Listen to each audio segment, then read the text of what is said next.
So lies that I was telling myself is that I didn't need help, that I could figure it out on my own, that I would learn as I go, that I would pick up a book and read it.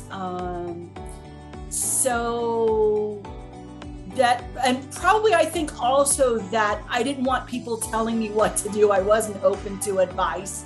And I think that in hindsight, and even pre-HTM, I think it's what got me to HTM is having that willingness to be open-minded about other opinions about how to do things.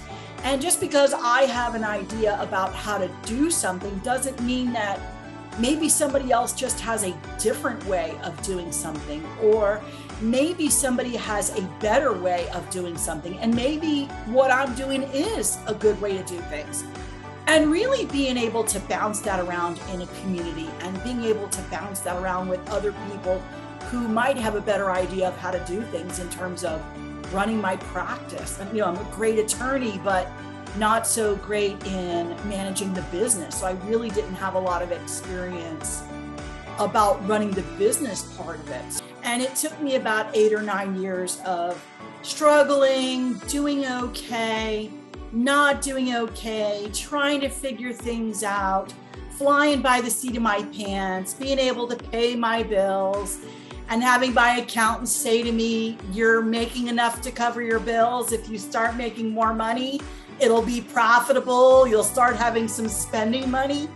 And it just seemed like for me that I could never really overcome that hurdle of I can make some money, I can pay my bills, I need to go somewhere in terms of growth. So I was spinning my wheels a lot in terms of the rat race or the catch-22 of make some money and then not make money, and then make money and then not make money. So I've been on a roller coaster that way prior to HTM. So, and I've always been in family law. It's always been Adkins family law, and it still is Adkins family law. It's just now that I have how to manage behind me. So in terms of the gross revenues, since the time that I started how to manage, my gross revenues have doubled, if not tripled. And I've just been challenged to increase that. I mean, it's exponential. I've just been challenged to increase that another 25%. And the good news is, I think I can do it. That's I have that confidence. I think that I can do it. One of my big problems was I had a large caseload, but it wasn't profitable.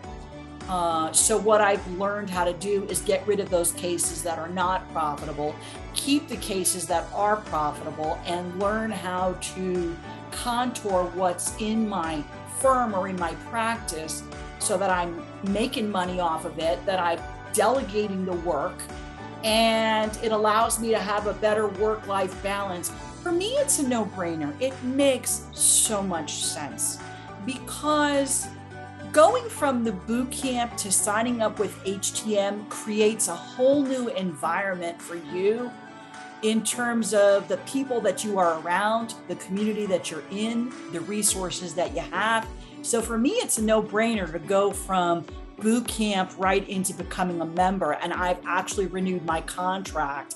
I mean, I've been so confident, and it's really being willing to invest in yourself. I think that if you're at a crossroads and you're thinking about whether you want to go from boot camp to becoming a member, I think that you really have to think about whether you're willing to commit to yourself and to make an investment in yourself and know that you're worth the money that you're putting up front. And, I kind of laughed. I have to tell you, my personal experience is that I laughed sort of internally because I signed a contract to become a member and saw the value of the contract, and I thought I was going to lose my mind over the money that was at issue for an 18-month contract. And I got to tell you, here I am 2 years later, and I've paid for the contract and then some. So it's just been such a wonderful experience. And I just think that anyone who's at that crossroads just has to have that confidence in themselves that you can do this.